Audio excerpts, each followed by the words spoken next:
శివ శివ శివయని భజనలు చేయగా ఎందుకు రాడు ఆ శివుడు? శివ శివ శివయని భజనలు చేయగా ఎందుకు రాడు ఆ శివుడు? తాళం శబ్దం చెవిలో పడితే పరుగున వచ్చును ఈశ్వరుడు. తాళం శబ్దం చెవిలో పడితే పరుగున వచ్చును ఈశ్వరుడు. శివ శివ శివయని భజనలు చేయగా ఎందుకు రాడు ఆ శివుడు?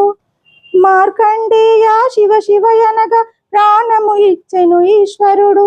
మార్కండేయ శివ శివయనగా ప్రాణము ఇచ్చెను ఈశ్వరుడు. అంతటి భక్తి మనలో ఉంటే పరుగున వచ్చును ఈశ్వరుడు. అంతటి భక్తి మనలో ఉంటే పరుగున వచ్చును ఈశ్వరుడు.